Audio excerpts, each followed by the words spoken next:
Welcome, everybody, to the Bible Search and Rescue podcast. Bible Search and Rescue is part of the West-Star Institute. My name is Chad Vinters. I'm a West-Star scholar and the host of Bible Search and Rescue. And on today's episode, we are welcoming back a friend of West-Star and a great illustrator, author, and human being, Steve Ross. Previously, Steve has been on the podcast talking about his graphic novel, Marked. And today we're going to look at the sequel to Marked, which is Blinded. Blinded follows the story of Paul. And Steve, thank you so much for being back with us today. It's great to be back. I really enjoy these talks. As do I. It's fun to dive into the background of the stories. And so Blinded is part two of, I kind of think of it as the marked universe. So you created this marked universe.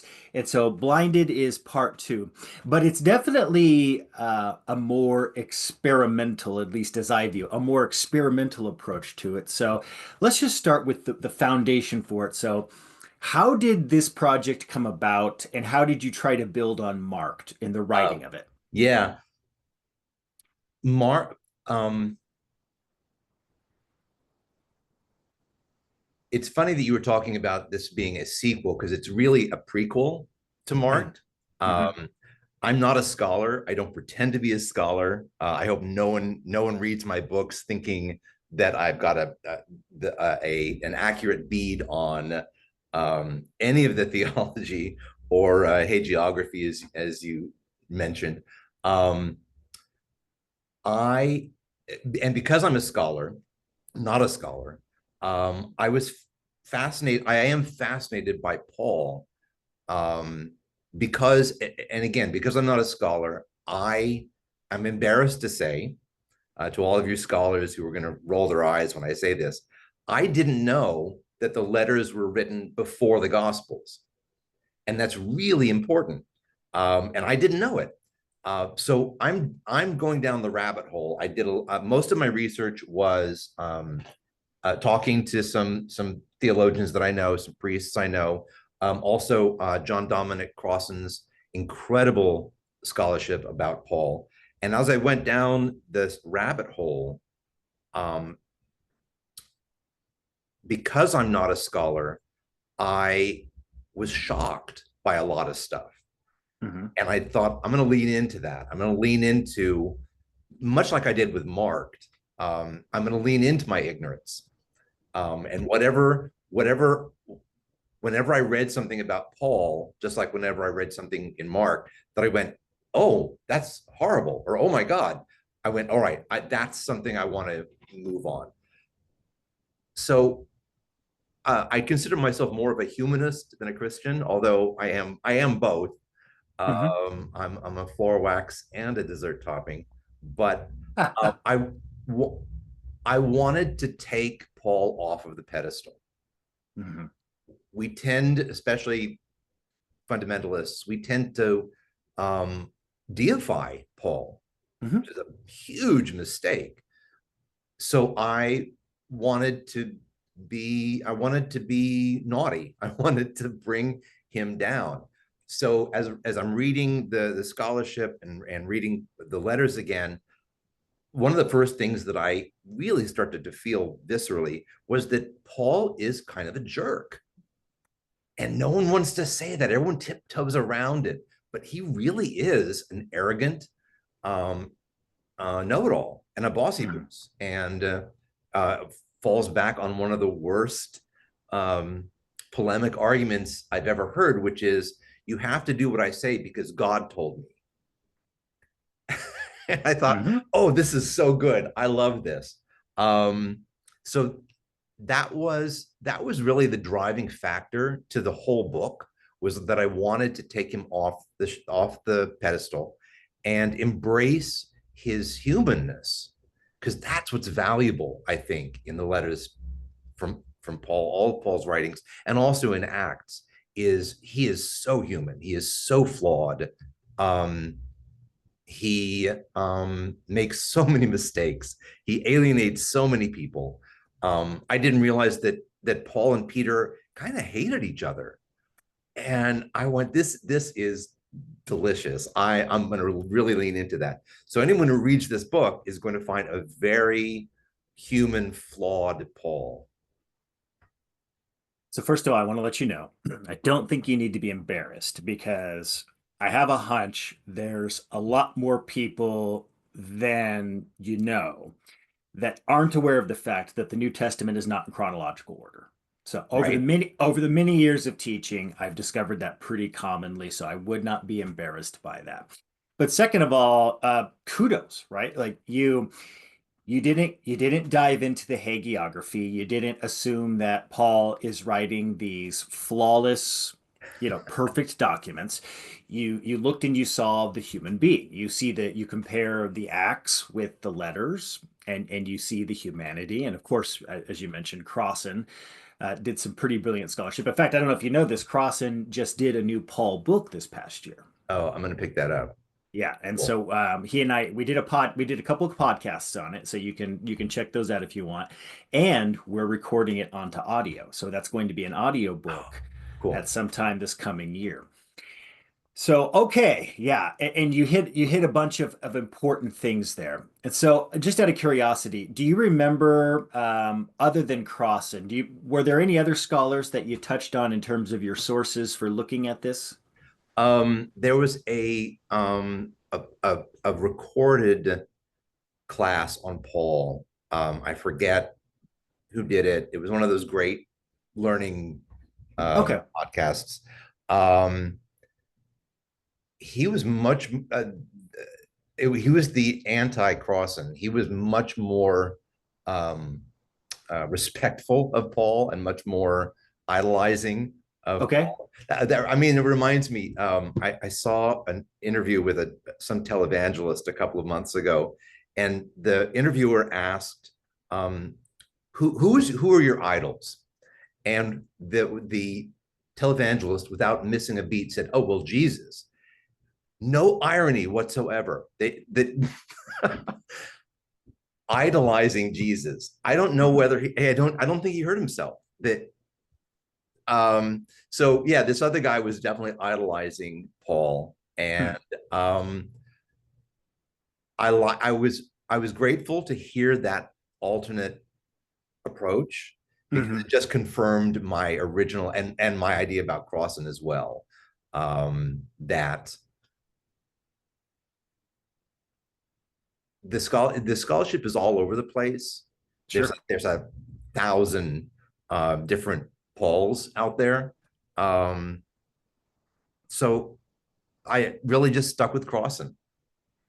Yeah. No, and that's good, especially because as you get into this, much like with Marked. So for those who have not read Marked, Marked is not a everything is set in the historical Mediterranean of Jesus's time.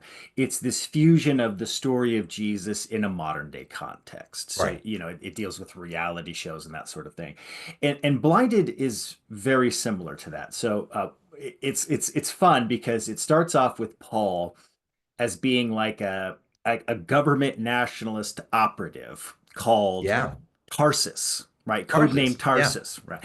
And so Yep. codename Tarsus is going after the quote flesh eaters, right? And I like that. I like Yes. that you call them the flesh eaters. They're not Christians yet, which, by the way, kudos to you because you hit the historical accuracy on that. So you've got the flesh eaters, and so Tarsus is going through his work. And what's really interesting about how it's set up for our listeners to understand is that you've got these various power structures at play. You've got sort of that nationalistic, I think you could call it the temple cult, right? The power Hmm. structures of Judaism. And then you've got the Roman power structure. And within all of this, what one really gets the feeling of, at least I did, this came out in 2008, that you used the backdrop of the war on terror and Yep. the invasion of Iraq Hmm. as a backdrop for how you're presenting all of this. Am I correct in that assumption? Absolutely. Yeah. I was very angry in 2008. Yes. And one of the things that was fascinating is you kind of have this sort of this ever-present Roman governor. And what I thought was interesting was that the Roman gubernatorial leader figures kind of struck me as being like the Empire from Star Wars. They kind of had similar uniforms to that. Yes.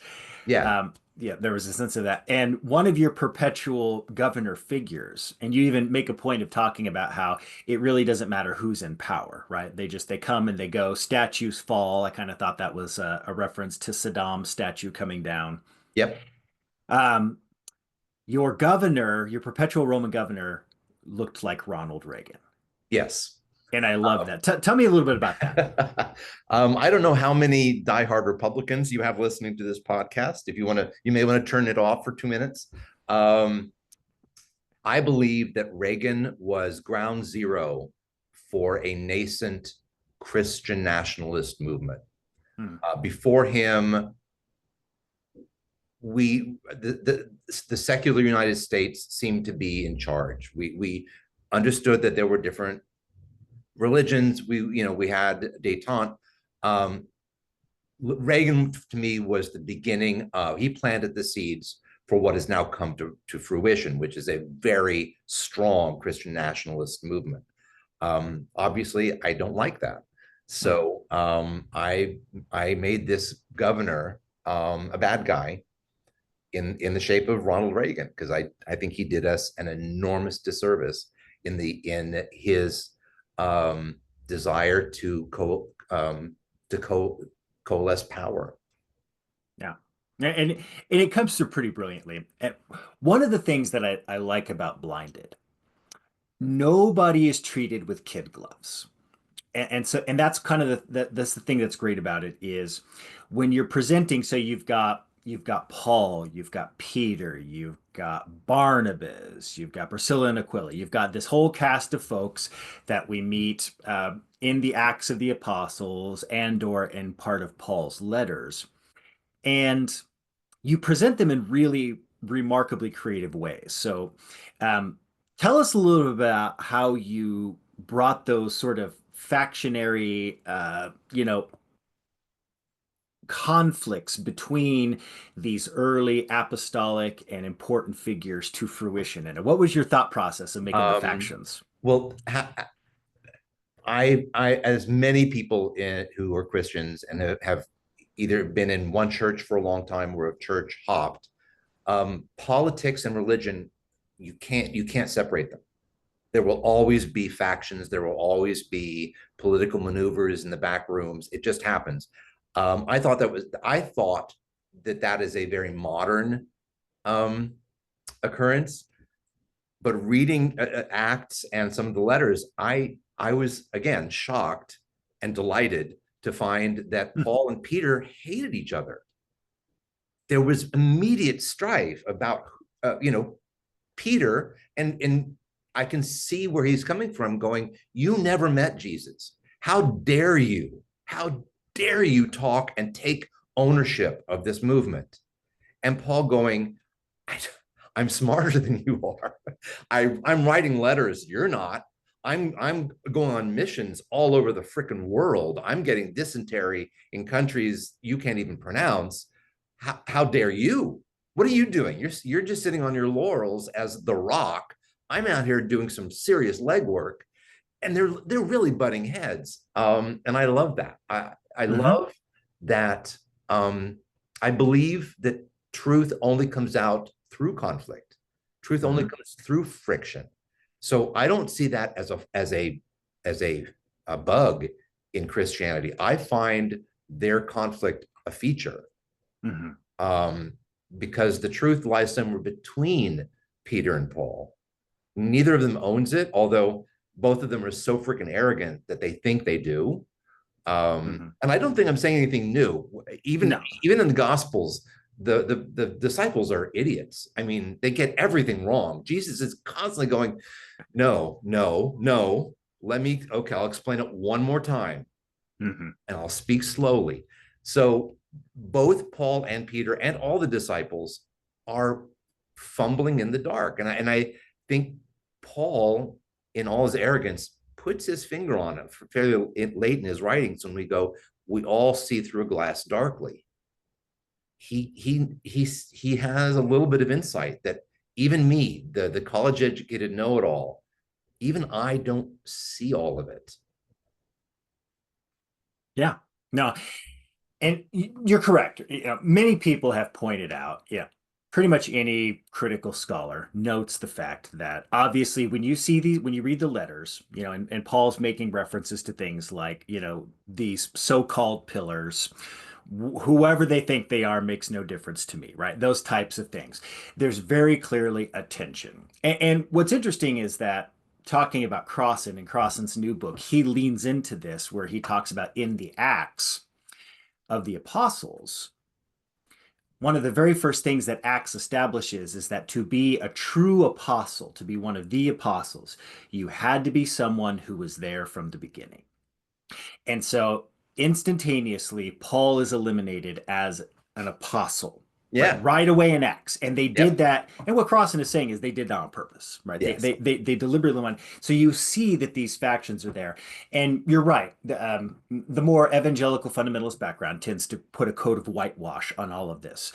It talks about we want to be an Acts church, these types of things. Well, the Acts church had lots of friction, and you can see that coming through in the letters and everything else. And you leaned into that. And something else that I thought was fascinating, and I want to hear your talk, your take on it. With Paul, in addition to what you talk about as being sort of that arrogance, I'm the one who's got the inside beat on how this Yeah. works with the Gentiles. And that comes out a lot, by the way, the issue of circumcision. You hit that hard in it, in a very graphic way, no pun Yeah. intended. It's a graphic novel. It is But Yeah, it yeah, is crap. the Yeah. big, you've got the big knives and that sort of thing. You hit ideas on Paul's hangups with sexuality and Hmm. with the body. So Yes. talk about that, because that's a really intriguing feature of this. Yeah, I again, because I'm not a scholar, and I'm reading about this for the first time, and I'm really reading the letters for the first time, and I am shocked and again delighted that he's really squeamish about sex Mhm. and also the body in general, which I think um, has done us a great disservice over the millennia, because if we think about trinities like Father, Son, Holy Ghost, mind, body, spirit, they are co-equal branches of government. Mhm. Paul really leans into the spirit, and because he's really smart, the mind, and the body just skeezes him out. He really, like, don't have sex if you're not married, and if you are married, try really hard to not have sex. And it's like, what is your problem? Mhm. What's going on here? Something is, who hurt you as a child? Because something is going on. I don't know. Scholars don't know. Some scholars completely avoid it entirely, but you can't, because he is talking about circumcision a lot. Like, Paul, maybe pull back on the circumcision, because you seem to be talking about penises a lot. What's the deal? Mhm. And I find it almost ironic, because he is squeamish about sex and the body, and yet in his most poetic, his most poetic metaphor, I think, is that we are all running a race, which is all about the body. Uh, Mhm. and I think about, there's a quote in the movie Chariots of Fire, where Eric Liddell, the Olympic racer who was also a missionary, is talking to his sister, and he says something like, "I know that God put me on this earth for a purpose, but He also made me fast, and I can, when I run, I feel God's pleasure." I think Paul eventually got there, but because he's a flawed human being, and we all have hangups about whatever, the first part of his mission was, he had hangups. Yeah. And you're spot on. We still, to this day, whether or not it was intended that way, and this is ongoing debate, the writings of Paul have in many ways become the bane of existence for many LGBTI people Yeah. who for whom those writings are now used as ways to demonize and to Cudgels. punish, Yeah. and to absolutely strip them of rights in the Yeah. United States. Or even existence. They don't Yeah. exist. Yeah, Yeah. we and we know this. And I think you hit on that a little bit towards the end of the book because you make reference to Timothy Yeah. and Paul being shuttled out towards their death. Right. And Timothy saying, my mistake was I fell in love with you. Yeah. Yeah. And so I thought that was like, ooh, that's And I wanted to be not discreet because I don't like being discreet, but I wanted to acknowledge that the word love gets really mixed up sometimes in Paul, mhm. because sometimes love is platonic, sometimes it's erotic. Yeah. I'm not going to tell you which is which, but yeah, Timothy loved Paul. Take that where you want. Yeah. Yeah. I love it. Now, Paul in the end. This is a key factor throughout the whole of Blinded. It starts with the idea of the visions, right? Right. The doomsday clock, so to speak. The doomsday Yes. clock is 1 minute till midnight. Yep. So, as part of your journey of learning about Paul, how did you view Paul's writings about the end and how maybe he evolved through his life and of course in Blinded?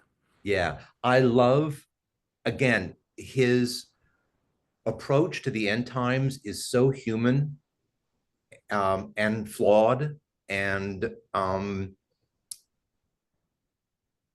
again, delightful. Just because he kind of like a cult figure, he kept pronouncing the end of days. It's going to be this weekend. It's going to be tomorrow. And he got a lot of people following that. And then when the sun comes up and there's no apocalypse, Mhm. he's so smart. It must have been very embarrassing to go back to these people and go, okay, my bad. It's not, obviously, I was wrong. It's not this Mhm. morning, but it will happen. And it will happen in our lifetime. So that then feeds the whole don't have sex, don't drink, be very pure, because it's going to happen in your lifetime. Well, people start dying.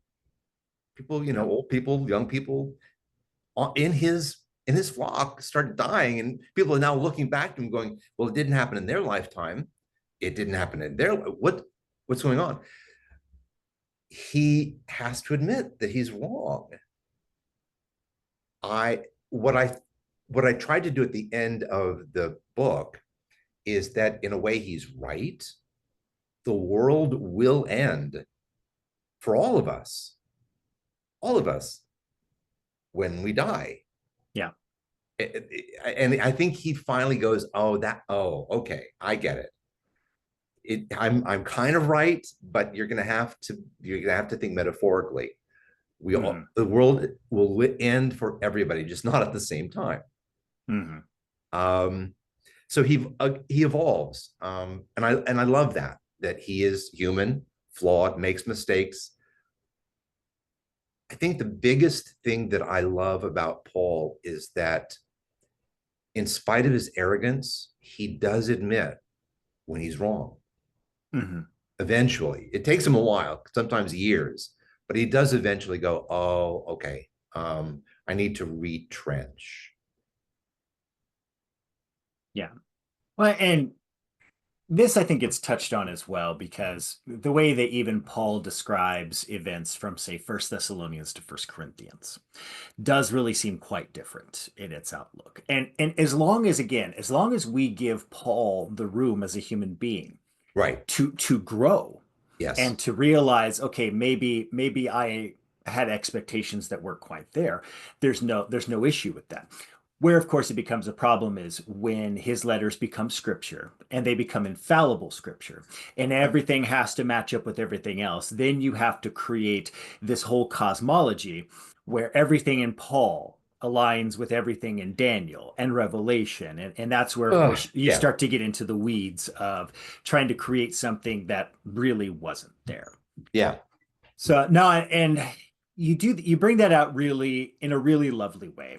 And that's one of the things I enjoy about it. And you just hit on that theme, which comes up not only, of course, in the life of Jesus, but in Paul, the idea of redemption through failure, yeah, which in some regards, all of these Jesus followers are wrestling with because the notion of Jesus as the dying Messiah takes everybody by surprise. That's yeah, that's that's not the expectation. And it's such a bizarre expectation that whenever it happens, they have to start going back through and trying to understand how all of these scriptures actually meant that Jesus would be, a redeeming figure through failure, right? So they have to go back and they're trying to re-understand all of this yeah, that they had never considered yeah. beforehand.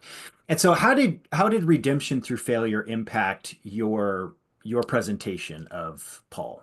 That's a great question, and I think that is the overarching theme of Blinded is redemption through failure. There is not a human being alive ever or will be who doesn't fail. I find that incredibly comforting in a Hmm. perverse sort of way. One of my favorite church services is Good Friday, Hmm. because it is a celebration of failure. It is an embracing of this didn't work out the way we planned. Um, if you want to make God laugh, tell her your plans. It's that it's the truth. Redemption through failure is Paul's gift to us. Hmm. If you read him from first letters all the way to the end, if you read Acts all the way to the end, you see a movement, a change. Um, and one of the things that I loved about what I did at the end of the book was Paul becomes a child again. We think he dies. We're not really sure, but he dies and he sees friends again who are also children. And he there's a callback to his famous line, "When I was a child, I thought as a child, but then when I grew up, I gave up childish things." And he says to himself, maybe that was a mistake. Maybe giving up childish things was not the way I should have done this. I should have Yeah. stayed a child. Um, I think that's Paul. I think Hmm. he was too smart for his own good. Um, but I think he shows us the way, as opposed to the Gospels. I think Paul's value is he shows us humans how to move through our faith as flawed, arrogant, mistake-ridden humans. Hmm. He really does give us a roadmap. Yeah. No, absolutely. With any Steve Ross graphic novel, one gets not just the joy of the story and to see the way in which you take these figures sort of out of that classic greatest story ever told Yeah. worldview, and you put them into different situations that speak to our own time. Which, by the way, for someone who you've emphasized, not being a scholar, you do some really creative scholarly type things. So kudos to Thank you, you. sir. Yes. Thanks. Um, One of the things that's fun about your graphic novels is all of the little Easter eggs that you put in there. And Okay. so, among some of my favorites, you have Paul getting a temporary job. I believe it's called Big Dick's Munitions. And so I immediately, when I saw that, I first of all, of course, thought of just the straightforward, but also I thought of Cheney. I kind of imagine that being like, Absolutely. yeah, Big it's dick. Yeah. Big Dick Cheney. And then another one I really enjoyed, and you and I were chit-chatting about it a little bit beforehand, is that in Ephesus, Paul comes across a doppelganger. Yeah. So he comes across this person who looks just like him, and he's wearing like plaid Yeah. For like, so the best way I could think to describe it is if you remember the old Matthew Lesko free money infomercials, Yes. it looked like that. And Car so what? salesman, used car Yeah, salesman. Yeah. yeah, and what I took from that was once again that scholarship coming through where Ephesians is a letter that is commonly considered to be a questionable Pauline letter. Hmm. It's not one of those that's considered to be an authentic Pauline letter. Yeah. And but again, you bring out these fun Easter eggs in your stories, and I love that. What Yeah. do you like? How do you plot those out? Is it inspiration, or you're mapping these? Well, I was again. I'm reading Crossan, and I'm reading about the controversy about Timothy, the letters Hmm. that are, and that back then attribution was really not a thing. You could write as somebody else, Yep. and Timothy has a lot of really horrible things, I think, um, that get, like you said, get used as cudgels against Yep. the LGBTQ community. Um, During that time, Paul Paul's teachings and Paul's celebrity were noticed, and Hmm. it's human nature to see someone successful and copy them. I think there were a lot of Pauls back then. Hmm. People saw Paul's success and went, "Oh, I'm going to do that. I'm going to be not just I'm going to be a Paul. I'm going to be Paul, and Hmm. I'm going to say these things as Paul." So yeah, there's this doppelganger that pretends to be Paul and is spouting dogma and theology, and Paul's going, "What are you doing? You're ruining this." And I mean, I said there were thousands of Pauls back then. We're still struggling with that. Hmm. Thousands of years later, the scholarship is all over the place because there were Pauls all over the place. Hmm. We're lucky actually that we have these letters, because letters weren't really kept. That wasn't a thing. So we have some pin we can put down that says, okay, this is Paul, but it gets fuzzy, and suddenly you've got someone like Sure. Timothy or Ephesus, where like, oh, is this Paul or is this Right. the other Paul and other Paul? So yeah, the doppelganger is my response to the fact that we don't really have some hardcore evidence which letters are legitimate. Yeah. And just to complicate things more for our audience, for those who did not see our podcast with Nina Livesey, so Nina Livesey is also a West Star scholar. Nina just published a book that came out right at the cusp of 2025, and she follows what's known as the Dutch radical school of thought. Nina argues that none of the letters of Paul are authentic. Yeah. So Well, what I'm going to have Nina to listen to that. yeah, Okay. it's yeah, and the book is very good. And so essentially what this worldview says is the figure of Paul is not someone that came out in letters and then the Acts of the Apostles was written later down the road. What she says is that the letters of Paul were written as fictional documents in response to the Acts of the Apostles. So Oh, there never was a Paul. That someone took this idea of this figure from Acts and started writing these letters as maybe in today we would call it a fan fiction. yeah, Right, yeah, right. And that, yeah, that's not the majority view of critical scholarship today. The majority view is that Paul is the first line of those writings, and then you've got some spurious letters, and then yep, eventually you get the Acts of the Apostles written that kind of puts a framework to this, although perhaps a more Romanized version, something that's a little more Roman friendly. But there is that as well. So you hit it on the head, right? Paul continues to be an enigma, as does much of this scholarship within, what we now call Christianity, because you're dealing with what amounted to a cult in the Roman yeah, Empire, and that's how the Romans viewed them. They called them superstition. They didn't call them religion, which is our word for cult. And it was a peculiar movement that had a very zealous group of writers and who wanted to put a framework to all of this. And fortunately, we have the Steve Rosses of the world who don't, like, so for, for someone like me, I teach on this stuff, and the way I teach my students is to start thinking about things historical, right? And to get into how the documents come to life. How does one see the construction of the Gospels, that sort of thing.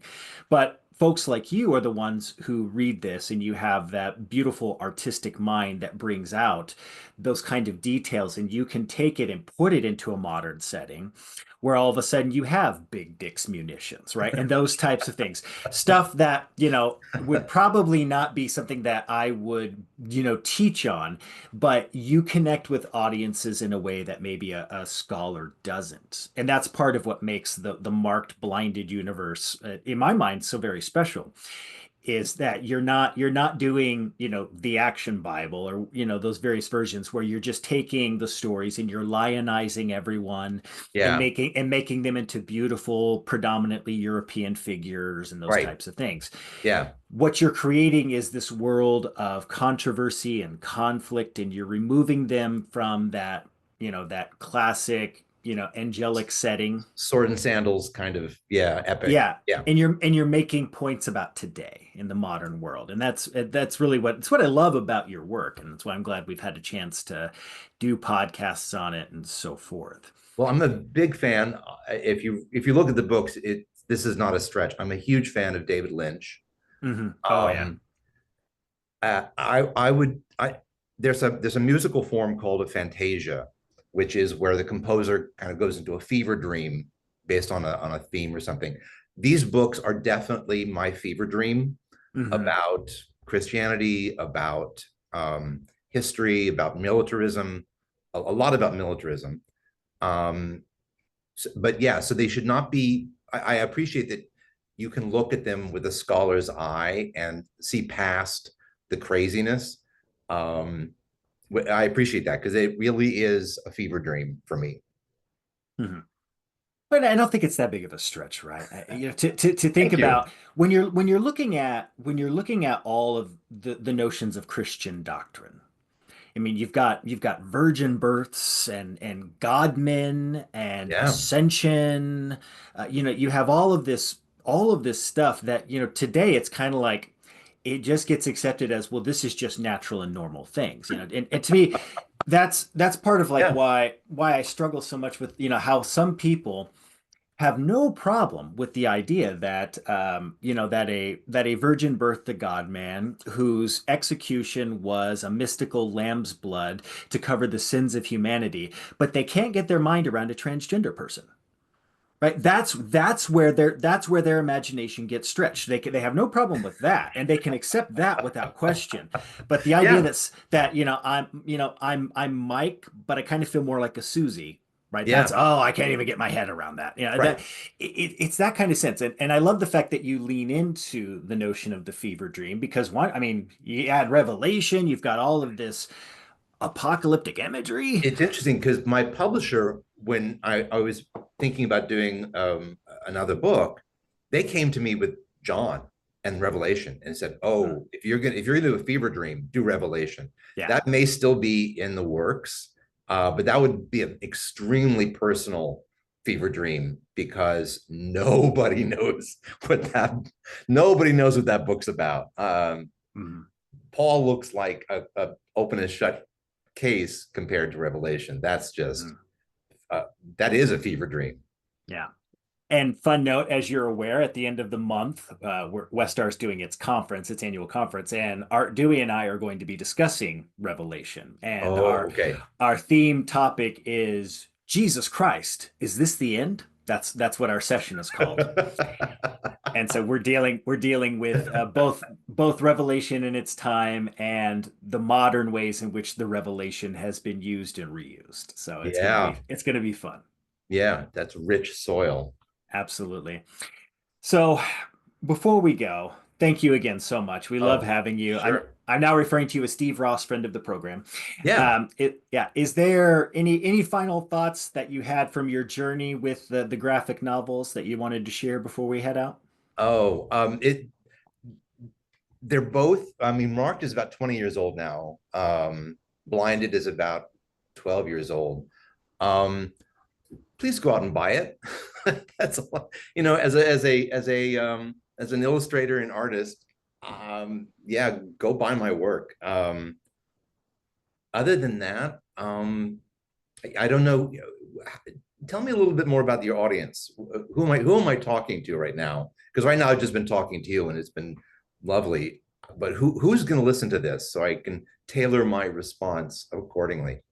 Well, it could be any number of people. So Westar is primarily composed of, scholars and people who have been reading or looking at Westar's scholarship for quite some time. And so there are people who, in many cases, are churchgoers, or maybe they're not, but they're interested in learning more about the education side.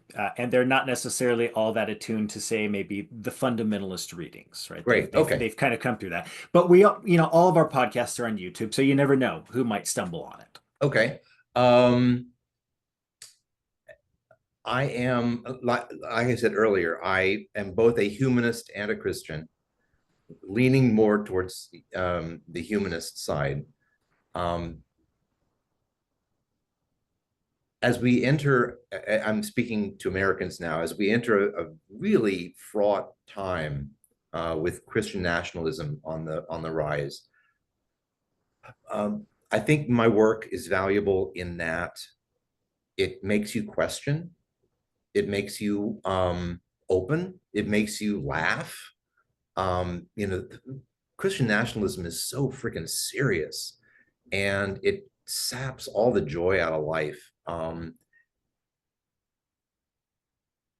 Read these books, enjoy them, be offended if you want, but I think that is important right now during this time is to um, look at your religion with a lighter heart than we've been seeing. Don't take yourself so seriously. It's kind of like Paul at the end of my book. He wakes up as a child, and I think that's where we all should try and go back to being a little more Mhm. innocent, a little more running races just for the sake of running and feeling that joy. Yeah, don't take your religion so freaking seriously. Maybe a little bit more humility. Humility, yeah, and humor. Mhm. I remember someone talking about all like you were talking about Easter eggs. There are all these jokes in the Gospels, and I never really knew that they were there because I when I was first converting, I took it very seriously. And someone eventually said, "Don't take it so seriously. There are jokes. There's actually puns in the Mhm. Bible. Read them, enjoy them. Yeah, lighten up." Absolutely. Both Marked and Blinded are available on Amazon, so you can get them there. And also, if you would like to buy original Steve Ross Oh art, yeah, you can buy from Steve directly. And we'll put that on the screen. But Steve, what is your email address? it's Steve Ross, NYC, Stevero double S as in Sam, NYC as New York City at Gmail. Very good. And what is your website that showcases your Oh, art? StephenTracyRoss.com. And I'm Very good. also, that's also my Instagram handle. Love for you guys to sm smash that like button and subscribe. Yes, yeah, absolutely. And for those of you who will be attending the West Star Conference at the end of the month, in my paper on the fundamentalist apocalyptic Jesus, I have an original piece of Steve Ross art in that paper. We commissioned him and he did it just for the paper and it's stunning. So Thank I'm you. excited for all of you to see that because it really does add something to the message being conveyed there. So it's going to be a lot of fun. Steve, thank you so much for your time. We My appreciate you. pleasure. I had a great time. Thank you. Thank you. And thank you to everybody who tuned in. Please feel free to like and subscribe to the page. But on behalf of Bible Search and Rescue and the West Star Institute, thank you for being here with us. And until next time, please go out and make the world a better place for someone else. Take care, Here. everybody.